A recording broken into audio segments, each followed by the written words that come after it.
All right, I want to welcome those of you who are watching online. I appreciate my wife, Rochelle, who worked hard to get last week's lesson up, edited it, and put all the slides on. And today, if you have a Bible, go ahead and turn to Jeremiah chapter 2. Okay, well, let's have a word of prayer, and then we'll get started.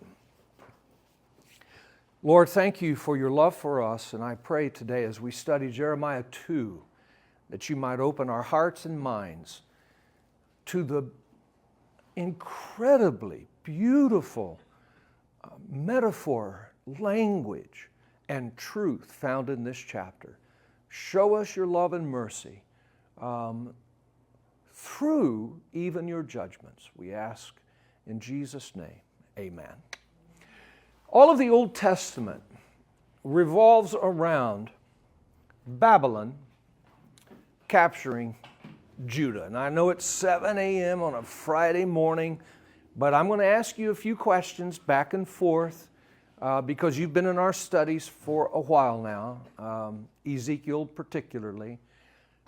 Even though it's on the screen, say it out loud. What year did Babylon conquer Jerusalem? 586. 586. Never forget that date.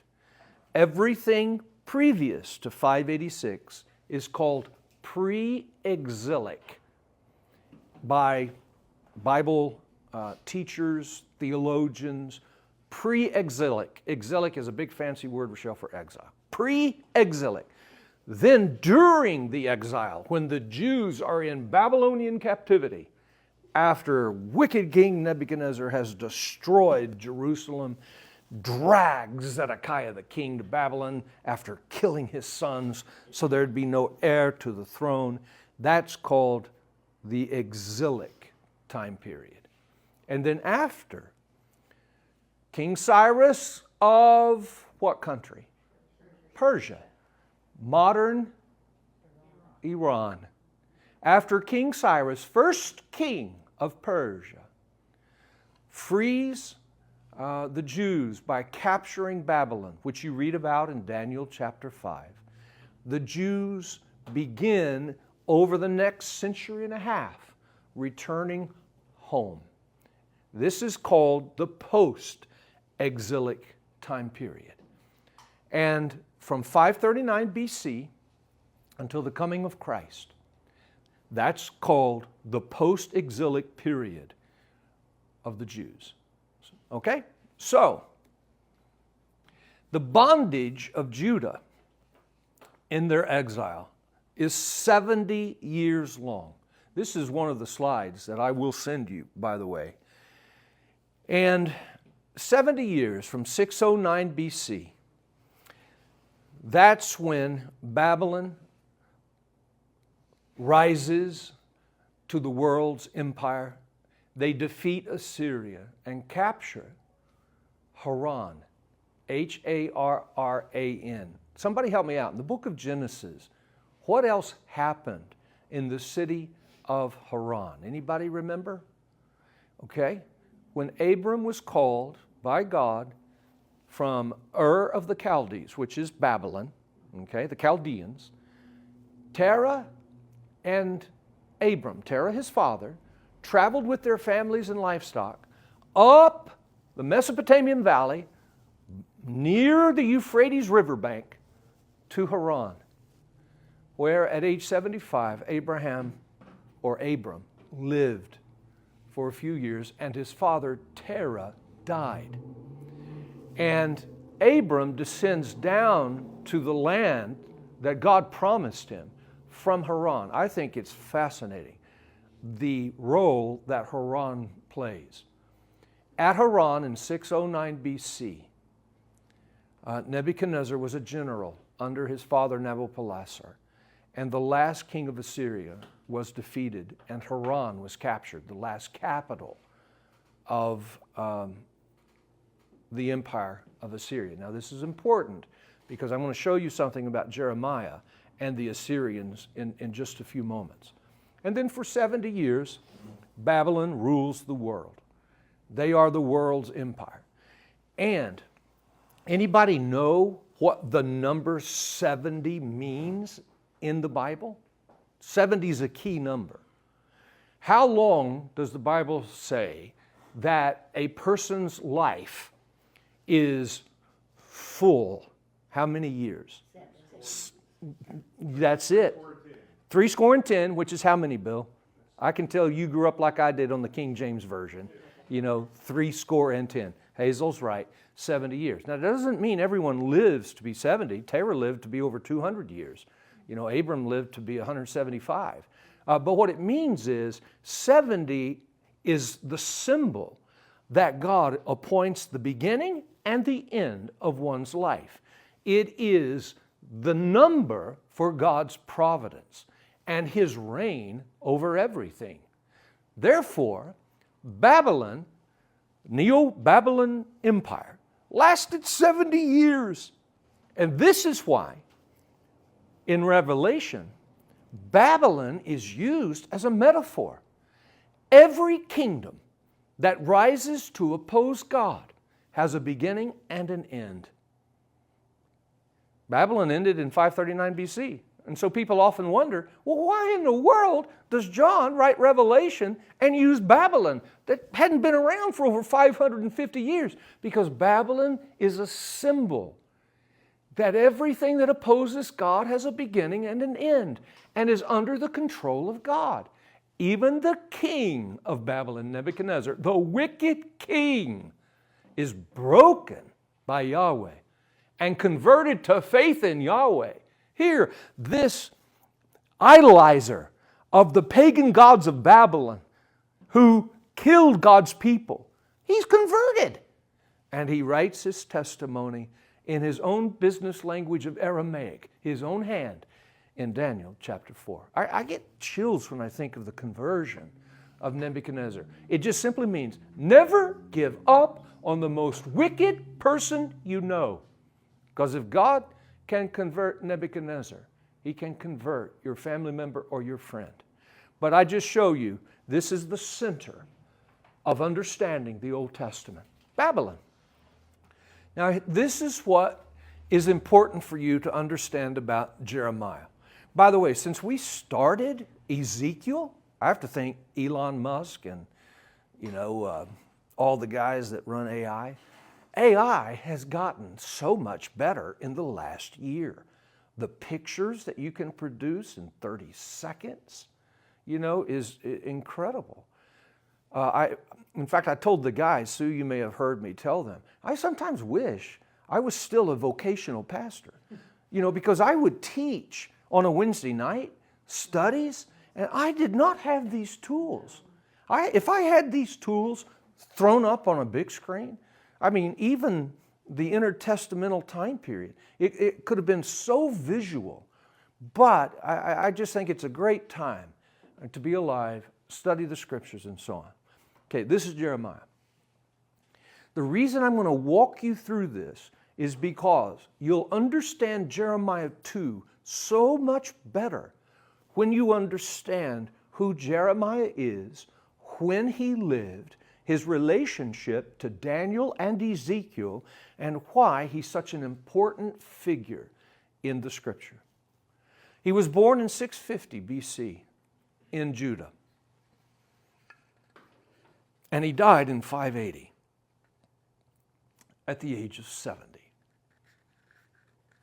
And he died in Egypt 6 years after Jerusalem is destroyed. And of course, he and a handful of people were not taken into Babylonian exile because, as you know, you've heard me say it at least 70 times, he was dragged by the Babylonian soldiers before Nebuchadnezzar, and they asked, what do you want us to do with this man? He is said to be a prophet of the people that we just captured and destroyed their city. And Nebuchadnezzar asked, where did you find him? And they said, we found him in the prison under King Zedekiah's house. And Nebuchadnezzar let him go, saying, the enemy of my enemy is my friend. He allowed Jeremiah to live. And Jeremiah and a handful of people went down to Egypt because there was nothing left in Judah. Babylonians even poured salt that had lost its savor over the fields to poison it. And by the way, the Romans would do that later in AD 70. Now, I want to show you something. And this is one of the charts I'll give you. But this chart is incredible. It will tie the prophets together in ways that you can't imagine and will help you as you study Jeremiah 2. And let me show you. And again, I'll send it to you and you can print it off. See these numbers here? Okay.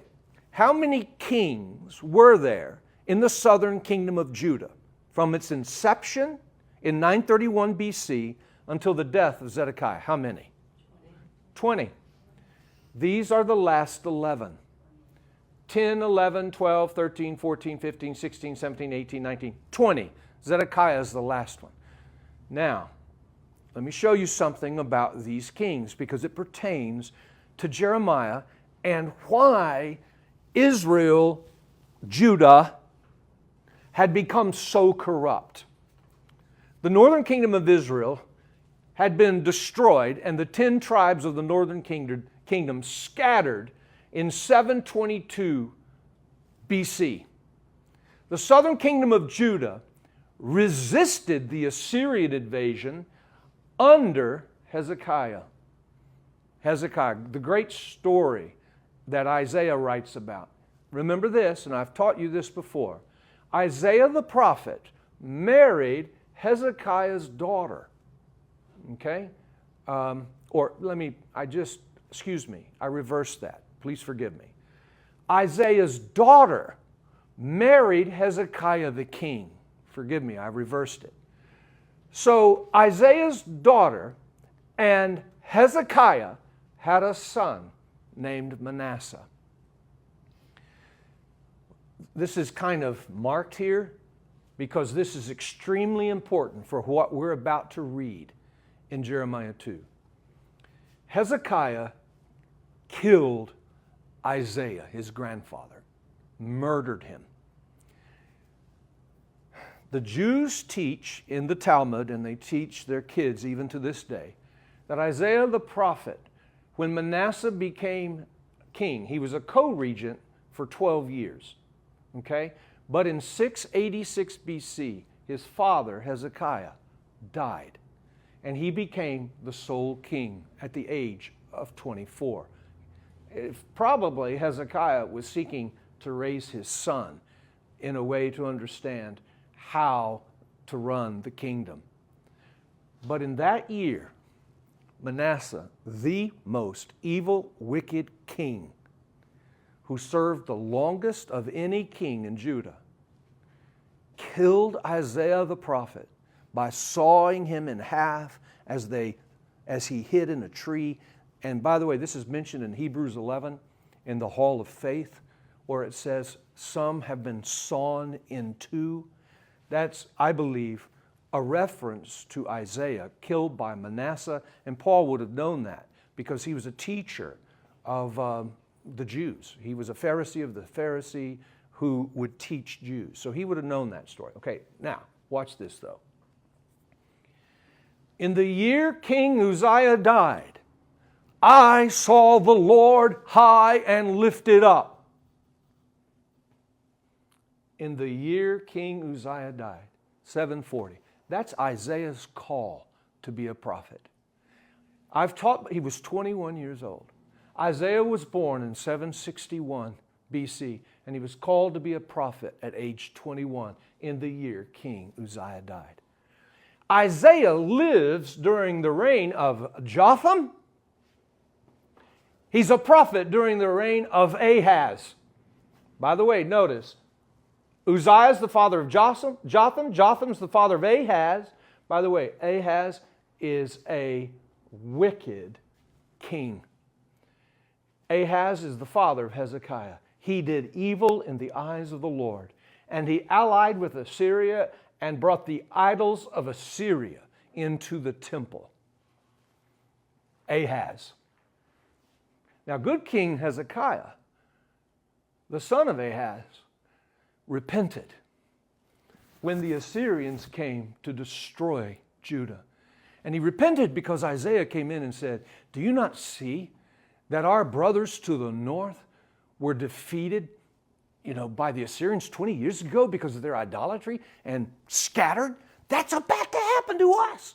And Hezekiah goes into the temple, which was forbidden, but he's like, Yahweh, please help. Falls on his face, and one of the greatest prayers you'll ever read in the Old Testament is the prayer of Hezekiah repenting before Yahweh. And God slays that night 185,000 Assyrian soldiers outside of Jerusalem. They die of the plague. Now, historians write about this that are not believers in the Bible. They write about the death of the Assyrians in 701 BC outside of Jerusalem. And the historians, Rochelle, they say it was rats that creeped into the camp. And by the way, people talk about the disease, on that cruise ship of rats. And people are like, how does that happen? I'm like, guys, that's been happening for thousands of years. Thousands of years. And people say, how do you die so quickly? That's been happening for thousands of years. They called it the bubonic plague. And Is Hezekiah considered a good king? He is. Or a bad king? He's a good king. So he started out a bad, but Yeah. he ended up good, and so he's called a good king now. Hezekiah started out good. Oh, It's his dad, Ahaz, Oh. that was bad. Remember Ahaz? okay. Remember? Yeah. He brought the bronze statues, merged culture with the temple. Remember that? That's why you call me Ahaz all the time. I'm joking. That was an inside joke. I'm sorry. I couldn't resist. Hezekiah, then had Manasseh. Manasseh is evil, horrible. But let me show you something about Manasseh. When he was almost an old man, he's captured by the Assyrians. You read about this in 2 Chronicles 33. And I cannot wait until the men get to 2 Chronicles 33. Manasseh's very name, Manasseh, one who causes to forget. You can remember Manasseh because he caused the people of Judah to forget Yahweh, brought in all the idols of the pagans, killed the prophet Isaiah, then led a revolt against the Assyrians. You see, the Assyrians were still around. And so the Assyrians came into Jerusalem and captured him, put chains on him, put hooks in him, and dragged him to Babylon. You see Ishtar Gate behind? By the way, the capital of Assyria was Nineveh, but Babylon was their, it was their place of record. It was their city where all the records of their accomplishments were kept. It would be a little bit like Oklahoma City compared to Washington, D.C. Oklahoma City, is a prominent place. It's not the capital of the United States. That's Washington, D.C., but it's still prominent. Well, that was true of Babylon. And later on, the Babylonians, the Chaldeans, attacked the Assyrians at Babylon and captured it. And that's the beginning of the rise of the Babylonian Empire. But here's the point that I want you to remember. While Manasseh was in Babylon, and the year would have been around 646 BC, 4 years before his death, he repents and he is broken. And the very man who caused Judah to forget Yahweh has Yahweh forgetting his sins. And this is what's key when it relates to Jeremiah. Jeremiah is born in 650. So as a young man, word filters out, our king is gone. So who rules? Well, he's still king, but he's being punished by the world's empire. He's gone. What? Titter, titter, titter, titter. He's gone. He's gone. And then, we're not sure how long, maybe a year, maybe 2, no more than 2, the king comes back. And he's a different man. And the Bible says in 2 Chronicles, he told the people, get rid of these idols I introduced you to. Get rid of them. Let's worship Yahweh. Get rid of them. And the people are like, whoa, what happened to this guy? What happened to him? By the way, it's one of the most unforgettable stories that people don't even know. Manasseh's the most wicked, longest-serving king of Judah. And he's dragged to Babylon by the Assyrians before Babylon defeats them. He's dragged to Babylon, and there, in his distress, he is converted to faith in Yahweh. And 2 Chronicles is a great description of it. 2 Chronicles 33. So here's a little word of encouragement. If you love somebody whose sins get them in trouble, don't rescue them. Let their sins drive them to repentance. And we're going to see this in Jeremiah chapter 2, verse 19. I believe Jeremiah 2, verse 19 is Jeremiah reflecting on the sin of Manasseh, who is broken by his own sins. And he comes back home. Now, watch this. Josiah, a good king, is Manasseh's grandson. And he's about the same age as Jeremiah. Let's go back to the chart. Here is Manasseh, 646. He is taken to Babylon by the Assyrians, and he is broken of his sins. His sins have caused him to be broken, and Yahweh, because of his faith, has forgotten his sins. Incredible. He comes back, attempts to cleanse Jerusalem and Judah of idolatry, and then he dies. His son is pronounced Ammon. Guess what? Ammon gets on the throne, and he did evil like his father Manasseh. He didn't want the reforms of the late-in-life Manasseh. He wanted to go back to what he saw his father do in the beginning. Make sense, Rochelle? Okay, now watch. This guy right here, Ammon, he only reigned 2 years. Do you know why? Because the palace guards assassinated him. They killed him. They killed him. And then the people killed the guards. You read this in the book of Kings.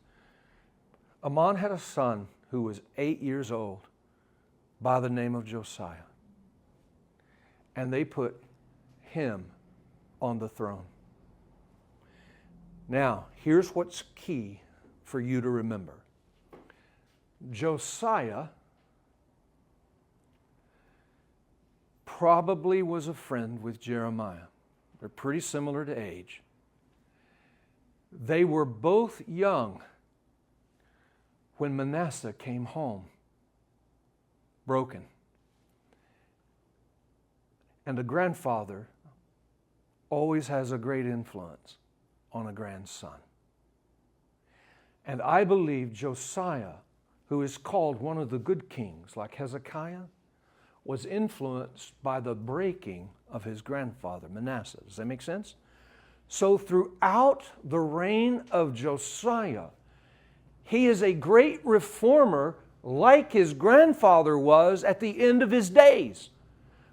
He rediscovered the law. Bill, we were talking about that the other day. He reestablished the Passover, which had not been conducted during Ammon and most of Manasseh's reign. In fact, Manasseh probably didn't reinstitute it when he came back, but Josiah did. He had the Pentateuch read to the people. Okay? Now, this is when Jeremiah is called to be a prophet. We saw it last week. In the 13th year of the reign of Josiah, Jeremiah was called by God. He was 23 years old, If it was the 13th year of Josiah's reign, Josiah was 21. And so you've got this great prophet Jeremiah and this great reformer King Josiah working to change a nation. And so when we read Jeremiah 2, which is one of his first prophecies, you're going to be asking yourself, now wait a minute. You've got a good king trying to reform the nation. You've got Manasseh, a wicked king, who came back just about 6 years earlier attempting to reform the nation. Now, sure you had Ammon, but why is Jeremiah so harsh to the people during Josiah's reign? And here's the reason why. The people didn't like the reforms. This was more political, not so much a revival. And Jeremiah is calling them out. Now, I close with this, and I'll send you this chart, and I know some of you may say, man, I get confused with all these names. Well, here's the deal. You understand how all these kings are connected? Then the Bible pops, becomes alive. Isaiah is called here at the death of Uzziah. Hezekiah married the daughter of Isaiah. Hezekiah, through his repentance, Judah is saved from the Assyrians. Manasseh, the grandson of Isaiah who kills Isaiah, repents late in life, starts reform that his son Ammon does not want. His son Ammon is assassinated by his own palace guard. Then 8-year-old Josiah is put on the throne, attempting to continue what his grandfather started. Now watch. Josiah is killed in 609 BC. Trick question. See if you can answer it. What else happened in 609 BC? You did write it down. Way to go, Hazel. Good for you. That's okay. Babylon rises by defeating Assyria. By the way, anybody remember how Josiah dies in 609?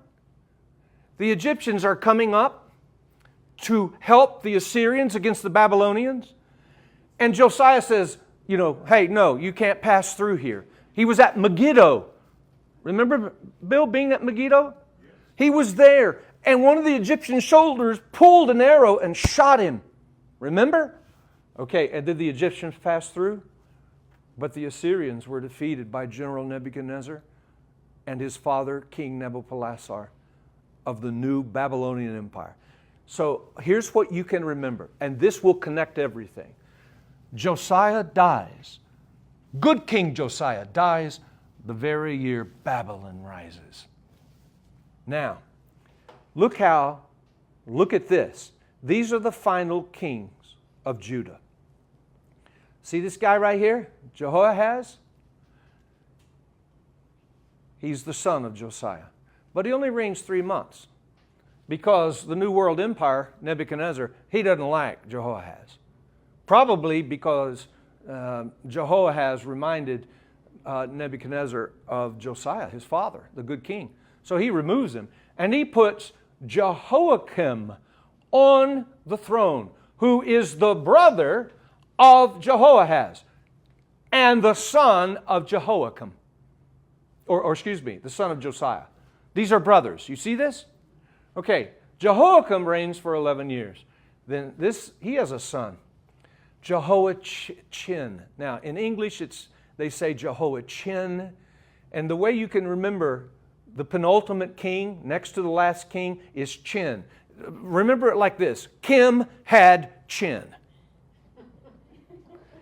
Even though in Hebrew, it's pronounced with the heart. It's like this. Jehoiakim and Jehoiachin. It's a guttural. It's hard, guttural. But just in English, just remember, Kim had chin. That's the son. And this guy right here, he is dragged to Babylon as a captive. He is the longest living king. Longest living king. He's eventually released from captivity and sits at the table of the king of Babylon for the rest of his life. His uncle, Zedekiah, succeeds him on the throne. Now let me ask you a question. Not a trick question, you genealogists. If Zedekiah is the uncle of Jehoiachin, who's dragged to Babylon because Nebuchadnezzar doesn't like him, he only reigns 3 months. If he's the uncle of Zedekiah, whose son is Zedekiah? Close. Close. Close. This would be, he's the son. Yeah, now watch. Watch this. Here's Josiah, who is friends with Jeremiah. Jeremiah is called in the 13th year of Josiah's reign, when he's 23. Josiah had Jehoahaz, Jehoiakim, and Zedekiah. Those are his sons. They're all brothers. So the uncle of Jehoiakim is Zedekiah, son of Josiah. Does that make sense? Now, man, it all connects. You say, okay, wait. Okay, why would you even take us there? Here's why. Jeremiah mentored Ezekiel and Daniel before they were taken into Babylonian captivity. And this is a great thing to remember. Remember I told you that all of the Bible in the Old Testament revolves around 586 BC. Look at this. Jeremiah lived in Jerusalem when Jerusalem fell to Babylon. Ezekiel saw Jerusalem fall in visions from exile. Daniel knew Jerusalem would fall because he was a political leader in Babylon. That's how it's all connected. And again, I'll send you that chart. Now here comes the breakdown of Jeremiah. By the way, I know it's a long review, but I promise we'll read these 29 verses in Jeremiah 2, and then all of a sudden you'll be like, oh yeah, I get it. Watch. The first 29 chapters of Jeremiah are chapters of judgment for Judah, prophesied. It's in these first 29 chapters, Jeremiah is like Ezekiel, prophesying judgment is coming. In chapters 30 through 33, 30, 31, 32, 33, the finest 4 chapters on the new agreement God makes with the world you will ever find in the Old Testament. It's the new covenant. It's incredible. And then the third section is the judgment for Judah fulfilled. It's like a diary of Jeremiah of what happens when Jerusalem falls. I was talking to Rochelle when we were coming over here this morning, and I said, Rochelle, has these studies helped you when you read the book? She said, oh yeah, because everything has its place now. It's not just some random thing. Well, this is what I'm trying to get through in your mind, the place that Jeremiah has. Last week we saw in the call of Jeremiah, his father's name means Yahweh is my portion. We talked about the sash. I won't dwell on that. That was buried. And Bill, I took a look at how long the sash that Jeremiah wore around that was never to be washed, how long it was buried by the Euphrates River. We'll talk about that when we come to Jeremiah 13. Here's the Euphrates River. By the way, this is a modern map. Here's Iraq, that's Babylon. Here's Syria, Lebanon, Israel today. Haran is up here. This is how all the travel went to Babylon, just like this. Haran was the turning point. It's where, last week I showed you this, and quickly, and then we'll go finish up with Jeremiah 2. We were reassured in Jeremiah 1 that before Jeremiah spoke, God knew him. Before I formed you in the womb, I knew you. I have appointed you a prophet to the nations. Yahweh knows you before you were even formed in the womb of your mother. God hears our reluctance, but He never surrenders to it. It drives me batty, Rochelle, to hear preachers act as if people have the ability to overturn the will of God. God hears our reluctance, but He never surrenders to it. He has a purpose. The message rests on God's mouth, not Jeremiah's skill. Jeremiah 1 verse 9, when he was called to be a prophet, Yahweh said, behold, I have put my words in your mouth. This is what we talked about last week. And God makes His servants stronger than the resistance. Remember, He was told, they will fight against you when you give them my word, but they will not overcome you, for I am with you to deliver you. And April pointed out, they did fight him. They did put a block around him. They did put him in prison, but yet he was delivered by Yahweh. And now we're studying about him. Good night, 500 years later. Okay, now Jeremiah chapter 2. The point of this chapter is verse 13. We're about to read it. The people of Yahweh are like broken cisterns. And verse 13 says, my people have committed two evils. They have forsaken me, the fountain of living waters, and hewed for themselves cisterns, broken cisterns that can hold no water. And this is the theme before we read the text and then open it up for your discussion. We will see in this chapter that rebellion against Yahweh isn't a violation of rules, but rather exchanging life for emptiness. He is the water of life. You exchange Him for something else, you're empty. So broken cisterns represent people who go after other things, other idols. It's not a violation of rules. It's an exchange of life for emptiness. Now we come to our text. By the way, before we read, anybody have any questions? You get the context. Any questions? Comments? Rochelle, does it make sense? Okay. I just had to walk you through the kings because you need to understand that as Jeremiah begins his reign, he's under a good king. But the people's hearts are far from Yahweh. Not the kings, the people's. Okay? So let's begin reading in Jeremiah chapter 2. Now the word of Yahweh came to me saying, go and proclaim in the ears of Jerusalem and say this. Remember, it's Yahweh's words put in Jeremiah's mouth. Thus says Yahweh, I remember concerning you the devotion of your youth, the love of your betrothals, your following after me in the wilderness, through a land not sown. By the way, in wilderness, when I was a kid, Sue, I would read the word wilderness in the Bible and I would think of forest. I would think trees everywhere. That's what. No. This is desert. This is rock. This is hardly any vegetation. Hard to find water. That's why cisterns are so important in a desert. They hold water. And by the way, in their youth, here's the picture, Rochelle. Here's the picture.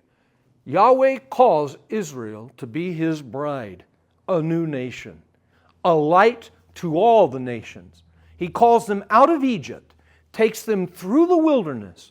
He is their husband, He is their God, and they are devoted to Him. This is what He's remembering. Does that make sense? Okay.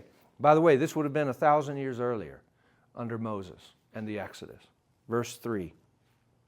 Israel was set apart, that's the word holy, to Yahweh, the first of His harvest, the first fruits of His harvest. All who ate of it became guilty. Evil came upon them, declares Yahweh. Okay, here's what that means. By the way, who else is called the first fruits of the harvest? Who else besides the nation of Israel? Jesus. Jesus is the fulfillment of national Israel. He's the true Israel. Out of Egypt I have called my son, Israel. That was a reference to Jesus, quoted by the angels and Matthew, the Gospels. But it's a reference to national Israel. Why? National Israel was wed to Yahweh like a husband and a bride. And they fell in love with Yahweh, their betrothal. He was their God. And anybody who came after Israel, national Israel, boom, the husband took them down. That's what that's saying, right? But what Jesus did was He fulfilled where national Israel failed. Everything about His life is fulfillment. And so the fulfillment of Jesus in terms of relationship with Yahweh, in Him was no guile, now becomes our righteousness when we have faith in Him. We have a righteousness that comes from Him, the true Israel. But the remembrance here is of national Israel. Now look what happens, verse 4. Hear the word of Yahweh, O house of Jacob, another name for Israel, because the house of Jacob are the 12 sons of Jacob, or the 12 sons of Israel. Jacob's name was changed to Israel. And all the families of the house of Israel. Thus says Yahweh, What injustice did your fathers find in me, that they went far from me and walked after emptiness and became empty? Now he's asking a question. Because as I showed you on the map, going way back with the kings, idolatry is introduced. Manasseh was not the first. He was the most wicked. But Ahaz, even before him, you go back, and I didn't show you the first 9 kings. I just showed you the last 11. You can go back, and the people begin to abandon Yahweh and walk after emptiness and became empty. Verse 6. And by the way, verse 5 right there, it's a great devotional verse. If you want to know the source of emptiness, if anybody ever says to you, I'm just so empty, I don't want to live anymore, you just explain to them, take them to this verse and say, I'll tell you why. You've walked away from the water of life. Make sense? Verse 6. Your fathers did not say, where is Yahweh, who brought us up out of the land of Egypt, who led us through the desert or the wilderness, through a land of deserts and of pits. By the way, that's quicksand. There's a lot of quicksand in the desert they wandered. Through a land of drought and of deep darkness, through a land that no one crossed, where no man dwelt. I brought you into the fruitful land. That's the land of Canaan, the land of promise, to eat its fruit and its good things. But you came in and defiled my land. By the way, this land is called Beulah land. Beulah land, the place of rest, the place of harvest, the place of prosperity. It's really interesting to me. Isaiah calls it Beulah land, by the way. On Sunday, September the 15th, 1893, 3 miles right down this road right here, in a field, look to your right, there's a ranch house owned by former members of Emmanuel. He has since died, great friend of mine, alcoholic, came to faith in Christ. His widow still lives there. 100,000 people gathered to wait for the shotgun the next day, September 16th, for the land run. It's Sunday, by the way.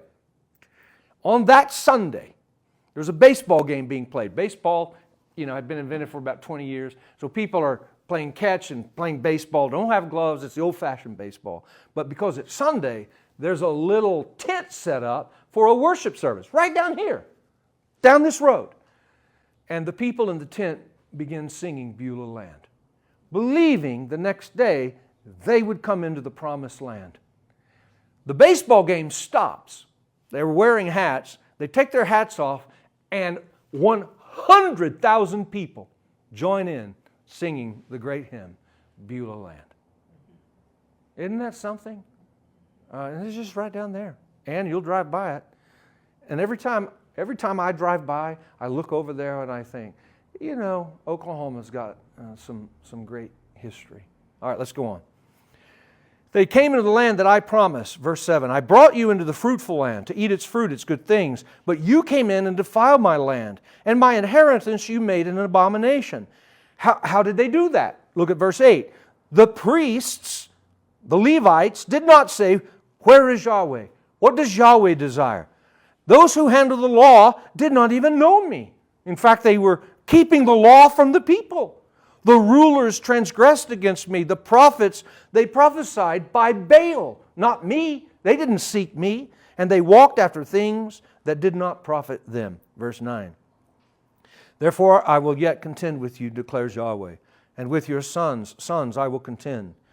For cross to the coastlands of Kittim and see, send to Kedar and observe closely, and see if there has been such a thing as this. By the way, Kittim and Kedar, these are Gentile nations nearby. I should have had a map for you to show you. But what he's saying is, look around at the pagan nations, and then he's going to give them an example. Verse 11. These pagan nations, has a nation changed gods when they were not gods? Here's what he's saying, Michelle. I've been with you, I've prospered you, I am your water of life, but you have abandoned me. Look at the pagan nations who worship gods of stone and gods of wood. They don't even abandon their gods, but you have abandoned me. My people have changed their glory for that which does not profit them. Be appalled, O heavens, at this, and shudder. Be very desolate, declares Yahweh. For my people have committed two evils. They have forsaken me, the fountain of living waters, to hew for themselves cisterns, broken cisterns that can hold no water. This was a very beautiful picture. You didn't have a sink, a hose. You didn't have water. You had to find a spring or a river, and you had to carry water in cisterns. And he says, you've forsaken me, and you have gone and made broken cisterns, and that's like you've gone after other idols. You've changed your gods, and you have walked away from the water of life, and you have broken cisterns that can't even hold water. Beautiful, beautiful imagery here. Verse 14. Is Israel a slave, or is he a homeborn servant? Why has he become a prey? The young lions have roared at him. They have roared loudly. They have made his land a waste. His cities have been destroyed without inhabitant. These are pagan nations, Assyria, Judah, that have come in, Assyria, Babylon, that have come into Judah and destroyed even fortified cities. And what Yahweh is saying is, hey, look what's happened. Remember, in their youth, God took care of the enemies of His bride. Now the enemies are slaughtering His bride. Why? Because she is a faithless bride that has turned away from her husband. She's broken covenant. Verse 16. Also the men of Memphis and Taphanes have shaved the crown of your head. By the way, these are Egypt, cities in Egypt. Egypt has come in and has humiliated the men of Israel. Verse 17. Have you not done this to yourself? By your forsaking Yahweh your God? He led you in the way. You have forsaken Him, even in the prosperity I brought you. Verse 18. But now what are you doing on the road to Egypt? To drink the waters of the Nile? Or what are you doing on the road to Assyria? To drink the waters of the Euphrates? Here's the picture, Jan. You've forsaken me. Enemy nations have come in and humiliated you. Now with your shaved heads, you're going down to Egypt asking for help. You're going to Assyria asking for help. Drinking of the waters of the Nile, drinking of the waters of the Euphrates, and you've forsaken me. It's a beautiful... Now remember, Jeremiah is speaking this to the people, probably shouting it. And they're listening. And they're like, whoa, whoa, whoa. Verse 19. This is key. And I think this is what Manasseh reminded Jeremiah of. Your own wickedness will correct you, and your apostasies will reprove you. Now, by the way, when I was a kid, oh my gosh, I had a speech impediment. And it just came out. That does not come out very often. It just came out. I could not say my R's. I mixed them with W's. So I had to go in, watch, Roger, rabbit, run. And it would be, watch, rabbit, run. And sometimes I flipped back. Crazy. That just happened. All right, I lost my train of thought. Where are we? Oh, 19. Your own wickedness will correct you. Your apostasy will there it is. Oh, for heaven's sake. Now, know therefore and see that it is evil and bitter for you to forsake Yahweh your God. And the dread of me is not in you, declares Adonai, Yahweh, Lord of hosts, God of hosts. Verse 20. For long ago I broke your yoke and tore off your bonds, but you said, I will not serve, for on every high hill and under every green tree you have laid down as a harlot. Rochelle, here's what he is saying. Long ago, because of your infidelity, the yoke of our bonds, they were broken. I tore them off. By the way, this is what is called the exception clause in marriage. It's adultery. There's a very famous person that recently filed for divorce. It was a friend of mine. And people do not know the story. But the story is a wife is unfaithful, and multiple times. And Jesus himself gave the exception clause. In marriage, a divorce can occur because when you go after another, the marriage yoke is broken. Verse 21. Yet I planted you a choice vine, a completely faithful seed. How then have you turned yourself before me into the degenerate shoots of a foreign vine? Although you wash yourself with lye and use much soap, the stain of your iniquity is before me, declares Adonai Yahweh. This is probably an example. This is a physical example. They wash themselves, they bathe themselves with soap, and maybe they hear of the reforms and they say, oh yeah, okay, yeah, great, we'll do it. Let's clean it up. Let's take the idols out. But inside, their iniquity has stained their hearts. Verse 23, how can you say, I am not defiled? I have not gone after the Baals. Look at your way in the valley. Know what you have done. You are a swift young camel entangling her ways. You are a wild donkey accustomed to the wilderness that sniffs the wind in her passion. In the time of her heat, who can turn her away? All who seek her will not become weary. In her mouth they will find her. Keep your feet from being unshod, your throat from thirst. But you said, it is hopeless. No, for I have loved strangers, and after them I will walk. Now here is what he's saying, and then we'll close out with the final portion of this chapter. You're saying that I am your God now. This is the reforms of Josiah. But when you walk through the valley and you go your way, you're like a donkey in heat, looking for everything else but me. And you lay yourself down on the grass, prostrate yourself as a harlot before the gods in the high places. So their hearts had not changed. Verse 26, as the thief is shamed when he is discovered, so the house of Israel is shamed. They, their kings, their princes, their priests, and their prophets, who say to a tree, you are my father, and to a stone, you gave me birth, for they have turned their back to me. By the way, the tree and the stone are idols. You have turned your back to me.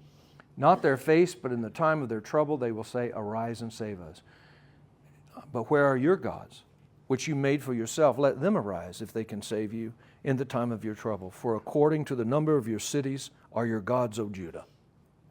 Even though Josiah is cleansing the temple under Jeremiah, the people's hearts are far from Yahweh, and the number of their gods are the number of the cities of Judah. Verse 29. Why do you contend with me? You have all transgressed against me, declares Yahweh. In vain I have struck your sons. They accepted no chastening. Your sword has devoured your prophets like a destroying lion. O generation, heed the word of Yahweh. Have I been a wilderness to Israel? Have I been a land of thick darkness? Why do my people say, we are free to roam? We will no longer come to you. I'm the one that prospered you. I'm the water of life. You have turned from me. Can a virgin forget her ornaments? Can a bride her attire? Yet my people have forgotten me days without number. How well you prepare your way to seek love. Therefore, even the wicked women you have taught your ways. Also on your skirts is found the lifeblood of the innocent poor. You did not find them breaking in, but in spite of all these things, yet you said, I am innocent. Surely his anger is turned away from me. Behold, I will enter into judgment with you because you say, I have not sinned. Here's what they're saying. Here's what they're saying. Hazel, we're God's people. Yeah, He's our God. Hey, but let's look around. Who's got something better? Whose nation is mightier? Whose gods should I follow? Let's go, let's go. Then trouble comes. Hey, Yahweh, help us. Hey, why don't you go to the stone, to the wood that you built? Ask them for help. What he's saying is, my betrothal of you, the prosperity you had from my hand, compounds your guilt. Because you have now built broken cisterns and gone after other gods, forsaken the fountain of living waters, and you are empty. Now let's go on. And you're saying we've not sinned. Verse 36. Why do you go around so much changing your way? Also, you will be put to shame by Egypt as you were put to shame by Assyria. From this place also you will go out with your hands on your head, for Yahweh has rejected those in whom you trust, and you will not prosper with them. The ones in whom they trust are the Assyrians, the Egyptians, the Babylonians. They don't trust in him. So this is Jeremiah's first words to the people of Judah. Even though Josiah the king, who's 2 years younger than him, 21 now, is doing everything he can to change the nation, the people's hearts are far away from God. Does that mean there was nobody who came to faith in Yahweh during this time? Not at all. There's a remnant there who heard Jeremiah's message and repented. But verse 19 says, it's your sins that will lead you to brokenness. And their sins led them to Babylonian captivity, and there the people of Yahweh were broken. Make sense now? Rochelle, does the context make sense? Any comments or questions? We just got about a minute or two. Thank you all for watching today. Any comment or questions? Jan, how about you? Does it make sense? Yeah. Okay. It does. I thought about that. Oh, I was thinking, in a way, God is asking him a question that's kind of interesting. It's as if he's a hurt, jealous lover. In a way, I think he's asking him a rhetorical question. That's exactly it's right. not so much, he's not really asking them for an answer. He's telling them what's happening. No, that's exactly right. And Exactly it's sad because why does humanity continue to do that? Yeah, no, exactly. Yeah. It's just like you do it. Yeah. By the way, when people read, Jan, what we just read, they say exactly what you just said, rightfully so, but they come to a different conclusion. Your conclusion was, God doesn't need them. He's asking the rhetorical question for their sake. Right. But I typically hear preachers say, you do what you do for God. And that's totally opposite of what God is doing. It sounds like he's hurt and jealous and envious, but in reality, he's asking them rhetorical questions. Why have you abandoned the water of life and gone to emptiness in life? And so, Jan, hang on to that because that is the key. These rhetorical questions are for their sake, not his. I mean, I was thinking in the way that God spoke to Jeremiah.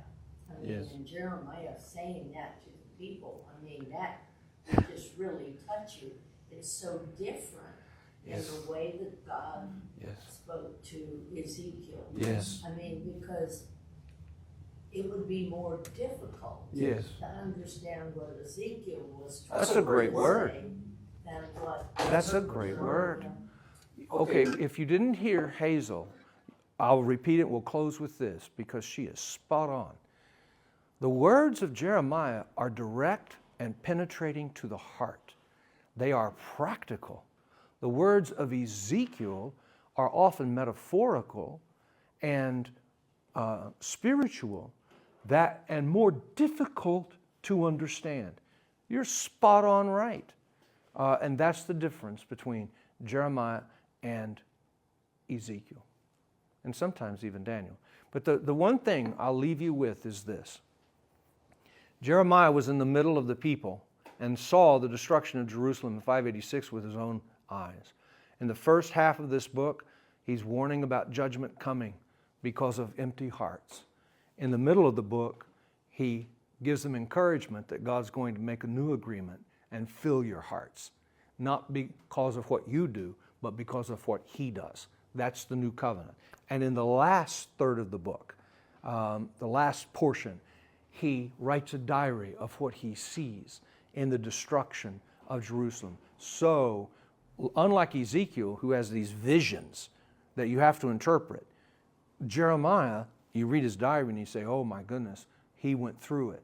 So it's much easier to understand. My job is to help give you the context. Thank you all for watching.